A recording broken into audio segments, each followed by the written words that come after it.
Bom, agora a grande novidade que a gente teve nessa história toda foi o Putin abrindo o jogo numa entrevista com jovens empresários lá em São Petersburgo. Ele abriu o jogo, falou que, olha só, não quer saber do negócio? A questão toda é a seguinte, eu acho que a Rússia tem direito a todos os territórios que eram dela no século XVIII e a gente está só fazendo isso. O que ele falou exatamente? Né? Ele falou que o Pedro o Grande, o primeiro imperador da Rússia, foi ele quem tomou São Petersburgo, né, tomou dos suecos. Na época, os suecos eram uma potência militar muito forte ali, boa parte da Europa pertencia à Suécia, e os russos foram lá e tomaram São Petersburgo. São Petersburgo, essa cidade aqui, ela estava em poder sueco.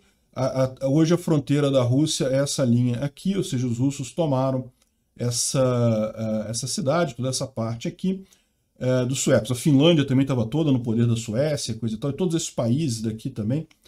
E por que Putin achava que São Petersburgo fazia parte da Rússia?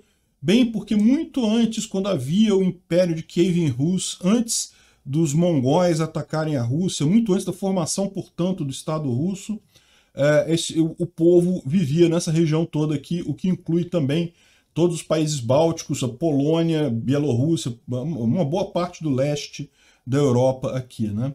Então, segundo Putin, o que o Alexandre o Grande fez foi retomar o território russo e ele falou especificamente que é o mesmo que estamos fazendo com a Ucrânia, né? Ou seja, estamos só retomando o que já era nosso e coisa e tal. Isso é curioso, porque nos primeiros vídeos que eu fiz sobre essa guerra, acho que ainda em fevereiro ainda esse vídeo, eu falei explicitamente que o Putin queria ser Pedro o Grande, queria se comparar a Pedro o Grande, o cara que unificou a Rússia, que conquistou um monte de território, coisa e tal, mas no final das contas ia acabar aparecendo o Nicolau II, que foi o cara que destruiu a Rússia, né? Que entregou a Rússia para os bolcheviques. E olha só que coisa, o que exatamente o Putin falou é isso daí, que ele está se vendo como Pedro o Grande. Isso, pelo menos, tem a vantagem de deixar para a gente claro sobre o que é essa guerra, né? A gente vem falando desde o início isso. O pessoal falou, não, porque a OTAN está colocando mísseis, ameaça colocar mísseis na Ucrânia. E eu sempre falei, gente, esse negócio de OTAN não tem lógica nenhuma, a OTAN não está avançando para a Rússia. São os países próximos da Rússia que estão querendo entrar para a OTAN justamente para evitar agressões da Rússia. Não tem esse negócio da OTAN estar expandindo em direção ao leste, até porque a Ucrânia ela já pediu para entrar para a OTAN antes e a OTAN negou a entrada dela. Então, ou seja, não tem esse papo da OTAN querer. Quem quer são os países vizinhos da Rússia que querem se afastar dela, sabem que existe esse desejo imperialista na Rússia, principalmente no Putin, e querem se afastar, querem se proteger do Putin, né? Então, isso que está acontecendo, essa ideia de que não, a culpa é da OTAN, a culpa é dos Estados Unidos, ou tem gente falando assim, não, a culpa é da Ucrânia por deixar a OTAN fazer... para com isso. Não tem lógica nenhuma dessas explicações. O Putin, pelo menos, deixou claro agora, não, a gente quer mesmo território, a gente quer retomar o território da grande Rússia, que a gente entende é todo nosso por direito, né? E ele vai se ferrar nessa história porque a gente sabe que ele não tem condições de implementar com o exército corrupto dele o que ele está planejando, né? E uma coisa preocupante é justamente que se a ideia dele é o antigo Império Russo do século XVIII, o Império Russo do século XVIII vinha até pedaço da Alemanha aqui, ó, tinha toda essa área aqui, isso aqui era tudo Império Russo no final do século XVIII. Na verdade, o Império Russo, a maior extensão dele foi no início do século XX, né? Que foi justamente durante a Primeira Guerra. No final das contas, a Rússia se desmanchou durante a Primeira Guerra, ela acabou perdendo a Primeira Guerra, mas em determinado momento ela tinha conquistado uma boa parte, foi a maior extensão do território dela, foi durante a Primeira Guerra, no século XX. Mas enfim, se realmente os russos querem isso, tem essas ambições imperiais, não vai parar na Ucrânia. Mais um motivo pelo qual os aliados deveriam ajudar a Ucrânia. É melhor parar o Putin agora. Cada pedacinho de terra que ele toma a mais vai ser mais difícil de parar o cara, né? Bom, e olha só que coisa, um membro do partido do Putin lá na Assembleia Russa quer anular a declaração de independência da Lituânia, né? A Lituânia é esse país aqui, é um dos 3 países bálticos, né? Foi um dos países que primeiro decretou sua independência da União Soviética, né? Vamos lembrar, isso aqui tudo fazia parte da Rússia quando teve a Revolução Bolchevique.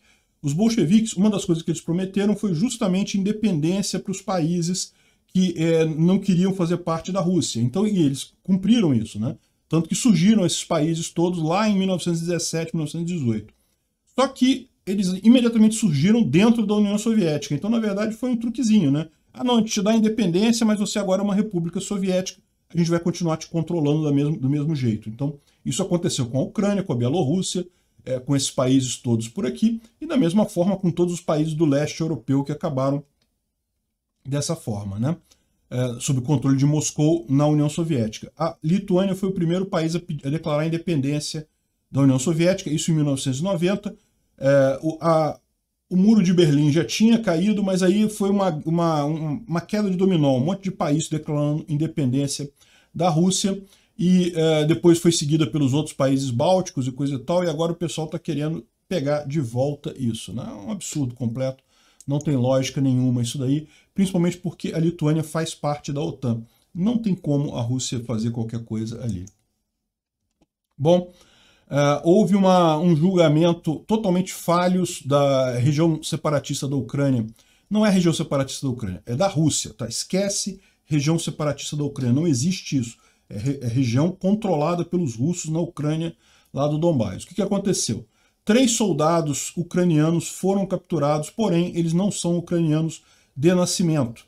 Então eles estão sendo julgados como mercenários e foram condenados à morte por pelotão de fuzilamento. São 2 ingleses e 1 marroquino.